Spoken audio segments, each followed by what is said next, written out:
Olá, é um facto. Hoje em dia, cada vez menos gente se considera religiosa. E com esta fé em declínio, surge uma pergunta: o que é que acontece quando a religião desaparece? O que é que, se calhar, estamos a perder com isso? Pois, e esta é mesmo a grande questão que vamos explorar. Pensem nisto. É bem provável que, daqui a uma geração, a religião seja algo raro em boa parte da Europa e da América. E isso obriga-nos a perguntar: e agora? O que vem a seguir? E os números não mentem. A tendência é claríssima. Agora, a questão não é se isto é bom ou mau. É mais porque é que a religião surgiu? O que é que nos levou, como seres humanos, a criá-la? E se calhar mais importante, o que é que estamos a fazer agora com aquelas necessidades, aquelas inquietações que a religião tentava responder? Ok, vamos a isto. Normalmente, quando se fala de religião, a conversa fica-se quase sempre pela crença. Acreditas ou não acreditas? Mas e se fôssemos um bocadinho mais fundo? E se em vez de nos focarmos no que a religião pede para se acreditar, pensássemos naquilo que ela fazia? Qual era a sua função na prática? E esta ideia é super interessante, não é? O que isto quer dizer é que, se ficarmos só a discutir a crença, estamos a deixar de lado as partes que talvez fossem as mais importantes, as mais úteis da religião. Pronto, e aqui está a diferença toda. Preto no branco. De um lado, o que a religião nos pede, crença. Do outro, o que ela de facto faz, a sua função. E é aqui, nesta função, que a coisa se torna realmente interessante. É aqui que estava o seu propósito. Então, vamos lá ver que funções são estas. Porque, reparem, a crença pode estar a ir à vida, mas aquelas necessidades humanas básicas que a religião tentava preencher, essas não foram a lado nenhum. Continuam cá, tão presentes como sempre. No fundo, as religiões tinham três grandes papéis. Primeiro, criar comunidade. Segundo, usar rituais para nos ajudar a focar.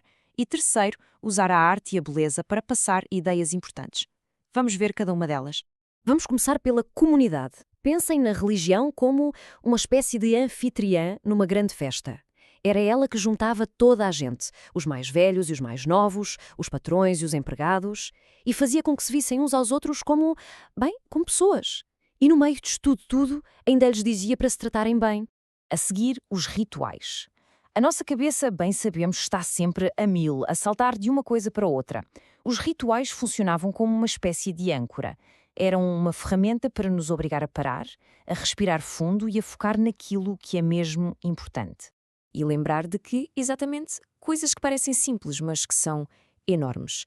Lembravam-nos que as estações mudam, que é importante honrar quem veio antes de nós, que vale a pena parar para olhar para a beleza da lua, para agradecer pela comida que temos na mesa, ou que por muito que as coisas corram mal, há sempre uma hipótese de recomeçar. E por fim, a arte, a beleza. As religiões sempre souberam que nós não somos só cabeça, também somos coração. E por isso construíram aqueles espaços incríveis, catedrais, mesquitas, templos, que nos tiram o fôlego. Usavam a beleza para nos fazer sentir coisas como calma, respeito, admiração.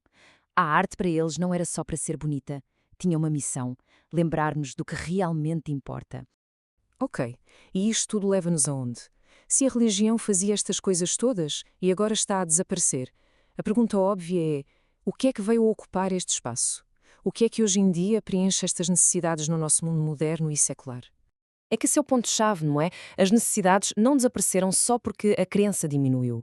Nós continuamos a sentir-nos sós, continuamos, por vezes, a ser agressivos e continuamos à procura de um sentido, de sabedoria, de beleza. Continuamos a querer que a nossa vida seja sobre algo maior do que apenas nós próprios. E o que é a sociedade moderna nos diz para fazer com tudo isto? Basicamente, para apontar estas esperanças todas em duas direções: o sucesso na carreira e o amor romântico. E para o resto do tempo? Bem, para o resto do tempo temos as notícias, os filmes, as compras, distrações. Só que não chega. E nós sabemos que não chega, pois não. Especialmente naquela hora, às 3 da manhã, quando tudo está em silêncio e as nossas ansiedades mais fundas vêm falar connosco. Então, o que fazer? Voltar à religião não parece ser a resposta para a maioria. O verdadeiro desafio parece ser outro: olhar para o que a religião fazia bem e aprender com isso. Tentar construir alternativas seculares que realmente funcionem. E o que é que precisamos de construir então? Precisamos de novas maneiras de nos lembrarmos de sermos boas pessoas. Precisamos de sítios que nos façam sentir pequenos, maravilhados, que nos inspirem. Precisamos de rituais que nos liguem uns aos outros. E precisamos de formas de puxar por aquilo que temos de melhor, o nosso lado mais generoso e menos egoísta. No fundo, a escolha não é entre a religião do passado e o mundo secular que temos hoje. O verdadeiro desafio é aprender com as religiões para conseguirmos criar substitutos para as coisas que elas, durante séculos, nos deram. A ideia é mesmo essa, pegar naquilo que funcionava e reinventá-lo para os dias de hoje. É um trabalho gigante e é um trabalho importante e é um trabalho nosso. O desafio de facto começa aqui.